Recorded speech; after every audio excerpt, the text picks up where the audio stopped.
Hello everyone, welcome to Beyond Teachings. I am Shreya Srivastava, your biology teacher.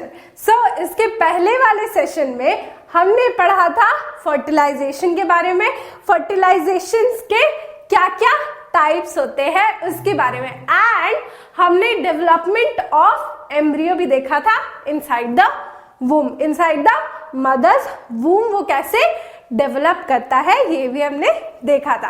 तो आज का session काफी interesting होने वाला है। आज हम देखने वाले हैं कि यंग वंस से अडल्ट्स में कैसे ट्रांसफॉर्म हो जाता है वो एम्ब्रियो जो वोम में डेवलप कर रहा था, राइट। वोम में पहले एम्ब्रियो डेवलप करेगा और राइट उसके बाद जब यंग वंस की बर्थ हो जाएगी या फिर उस एग हैच कर जाएगा, उसके बाद जो नया ऑर्गेनिज्म मिलेगा उसकी अब जो ग्रोथ होगी हम उसकी बात करेंगे, राइट। वो यंग से कैसे अडल्ट में ट्रांसफॉर्म होगा हम उसकी बात आज करने वाले हैं आज के सेशन में। ओके, सो स्टार्ट करते हैं आज का सेशन। सबसे पहले तो मैं आप लोगों को पूछना चाहती हूं कि कभी आपने फ्रॉग का टैडपोल देखा है? टैडपोल क्या होता है मैं आपको बताती हूँ। जब फ्रॉग होता है जो वो क्या होता है, एग्स ले करता है, राइट। फ्रॉग कभी भी यंग वंस को बर्थ नहीं देता, राइट। तो जब फ्रॉग एग्स ले करता है तो जब उसके एग्स हैच करते हैं, जब उसके एग्स हैच कर जाते हैं तो उनमें से फ्रॉग्स नहीं निकलते, उनमें से सबसे पहले टैडपोल निकलते हैं। अब ये जो टैडपोल्स होते हैं ये क्या होते हैं, अडल्ट फ्रॉग्स से बहुत ही ज्यादा अलग होते हैं। जैसे कि इस पिक्चर में दिया हुआ है, ये पिक्चर मैंने आपको दिखाने के लिए ही यहाँ पे लगा के रखी हुई है, राइट। ये जो है ये एग्स हैं फ्रॉग के, राइट। ये फ्रॉग के एग्स हैं एंड इसमें से निकला टैडपोल, ये है अर्ली टैडपोल, राइट। अब ये जो टैडपोल है ये इस फ्रॉग से कितना अलग है, राइट। ये फ्रॉग कितना बड़ा है टैडपोल से, एंड ऑफ कोर्स स्ट्रक्चर में भी ये बहुत अलग है। टैडपोल क्या है, फ्रॉग से बहुत ही ज्यादा अलग है। और राइट, और एक हम लोग एग्जाम्पल देख सकते हैं जैसे कि silk worm, right. Silk worm में क्या होता है कि पहले लार्वा रहता है, राइट। अब लार्वा को क्या होता है, प्यूपा बनता है, फिर प्यूपा से हमें नया एक बटरफ्लाई मिलता है, राइट। तो ये जो लार्वा है ये भी लिविंग है, जो हमें मॉथ मिला या बटरफ्लाई मिला वो भी लिविंग है, राइट। तो जब ये बटरफ्लाई है, राइट, अडल्ट कौन है, बटरफ्लाई है, राइट, मॉथ है, लेकिन उससे लार्वा कितना ज्यादा अलग है। बटरफ्लाई कैसा होता है, कुछ ऐसी तरह का होता है, राइट, सॉरी कुछ ऐसा होता है, ऐसा दिखता है बटरफ्लाई, राइट। लार्वा कैसा होता है, कीड़ा जैसा होता है, राइट, कैटरपिलर की तरह से होता है, राइट। तो ये दोनों दिखने में कितने अलग हैं, ऑलराइट। तो इसमें क्या है, हमें वेरिएशन देखने को मिल रहा है कि वैरायटी देखने को मिल रही है कि यंग वंस अपने अडल्ट से कितने अलग है। लेकिन जब ये बड़ा होगा तो ये भी ऐसे ही बन जाएगा, राइट, ये भी ऐसा ही बन जाएगा बड़ा होने के बाद, राइट। तो ये जो ट्रांसफॉर्मेशन है ये क्या है, यंग इनिशियल स्टेजेस में अडल्ट से बहुत अलग दिखता है, राइट। ये जो यंग इनिशियल स्टेजेस में जो टैडपोल है वो फ्रॉग से बहुत अलग दिखता है, ऑलराइट। बट इसका क्या होता है, ट्रांसफॉर्मेशन होता है। ट्रांसफॉर्मेशन ही बोलेंगे हम लोग क्योंकि ये बहुत अलग है इससे। ये कैसे बन जाता है भाई, ट्रांसफॉर्मेशन है ऑफ कोर्स। तो इस ट्रांसफॉर्मेशन को, इस प्रोसेस को हम क्या कहते हैं, मेटामॉर्फोसिस कहते हैं, right. So let's see the definition. The transformation of larva into adults is called metamorphosis. अब ये जो लार्वे की बात कर रहे हैं हम लोग, इसमें हम सिल्कवॉर्म का भी लार्वा की बात कर सकते हैं, इसके टैडपोल की भी बात कर सकते हैं, ये भी तो एक टाइप का लार्वा है, राइट। तो इस प्रोसेस को हम मेटामॉर्फोसिस बोलते हैं, क्योंकि जो यंग वंस होते हैं वो ट्रांसफॉर्म होके जो अडल्ट फॉर्म में जाते हैं उससे हम लोग मेटामॉर्फोसिस कहते हैं, क्योंकि वो तो बहुत अलग है एक दूसरे से। ऑलराइट, तो यही प्रोसेस है मेटामॉर्फोसिस का। राइट, अब moving on to the next topic. आज का जो हमारा नेक्स्ट टॉपिक है वो है एसेक्सुअल रिप्रोडक्शन। ऑलराइट, हमने इसके पहले क्या पढ़ा था? सेक्सुअल रिप्रोडक्शन पढ़ा था, क्योंकि मैंने आपको बताया था हर वीडियो में मैं बोल रही हूं कि हम रिप्रोडक्शन इन एनिमल्स पढ़ रहे हैं, तो एनिमल्स में हमें ज्यादातर क्या देखने को मिलता है? Sexual mode of reproduction. इसीलिए we will stick to sexual mode of reproduction.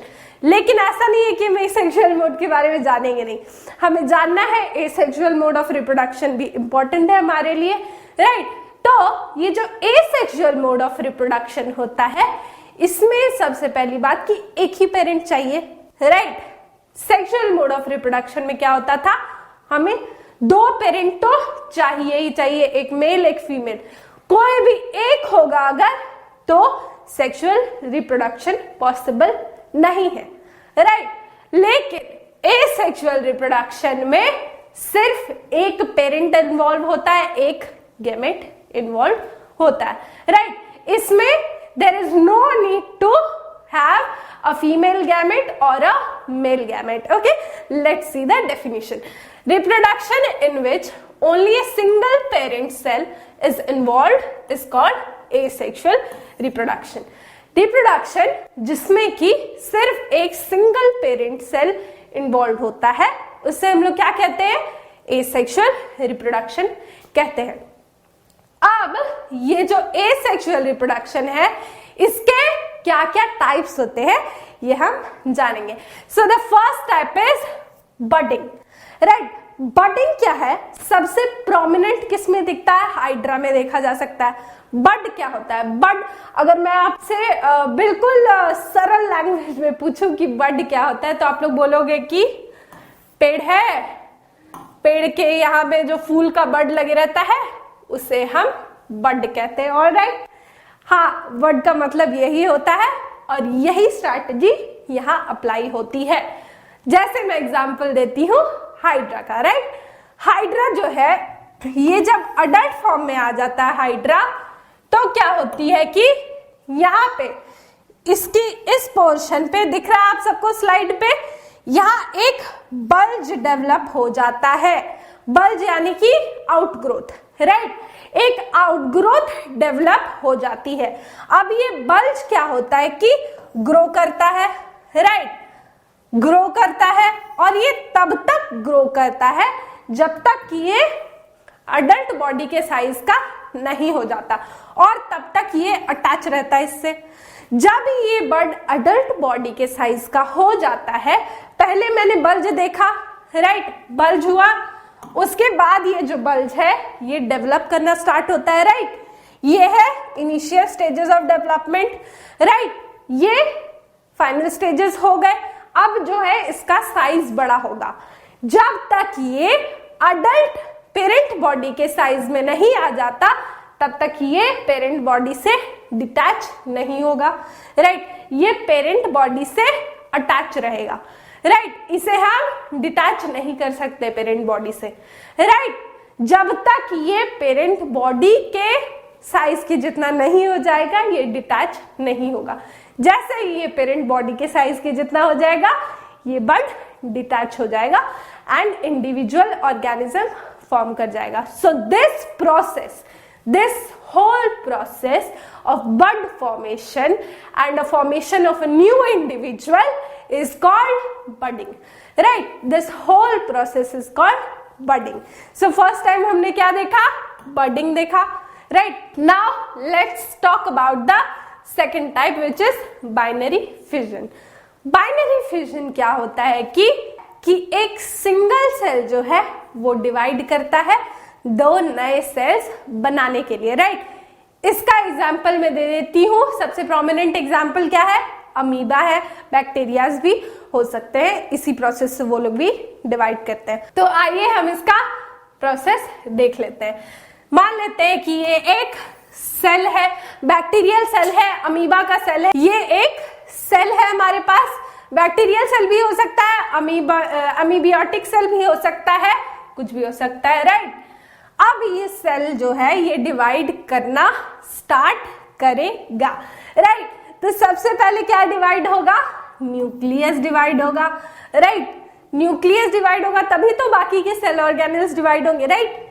So nucleus यहाँ पर डिवाइड कर गया 2 पार्ट्स में, दिख रहा है आप लोगों को।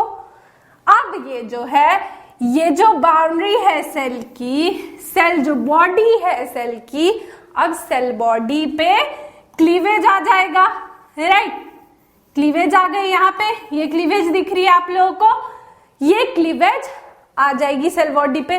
अब सेल बॉडी डिवाइड कर जाएगी 2 बॉडीज में, राइट। अब सेल बॉडी क्या करेगी, 2 बॉडीज में डिवाइड कर गई।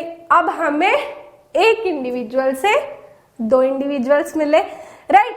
तो इसी तरह से बाइनरी फिजन का प्रोसेस चलता है, राइट। और भी बहुत सारे प्रोसेसेस होते हैं एसेक्सुअल रिप्रोडक्शन में, जो कि आप लोग अपने हायर क्लासेस में पढ़ोगे।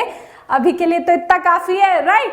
सो इस चैप्टर में हमने क्या क्या पढ़ा, हम लोग रिवाइज कर लेते हैं।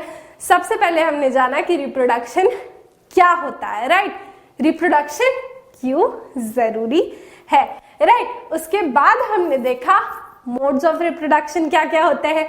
उसके बाद हमने सेक्सुअल रिप्रोडक्शन स्टार्ट करा, जिसमें हमने देखा male reproductive system, female reproductive system and fertilisation देखा। उसमें हमने डेवलपमेंट ऑफ एम्ब्रियो देखा, यंग वंस टू अडल्ट जो कि हमने आज पढ़ा, एंड देन एसेक्सुअल रिप्रोडक्शन भी हमने पढ़ा। तो ये सारा क्या मैंने ओवरव्यू दिया चैप्टर का। अब जो है, अब जब आप चैप्टर को पढ़ोगे फिर से, रिवाइज करोगे फिर से, तब आपको और क्लियरेंस आ जाएगी। अगर आपको कोई भी डाउट होती है, कोई भी दिक्कत होती है चैप्टर को समझने में, आप कमेंट सेक्शन में पूछ सकते हो मुझसे डायरेक्टली, जो भी आपको क्वेश्चंस है, ओके। अब अगली बार हम लोग नेक्स्ट सेक्शन में मिलेंगे एक नए चैप्टर के साथ, एक नए टॉपिक के साथ। Till then keep watching, bye bye.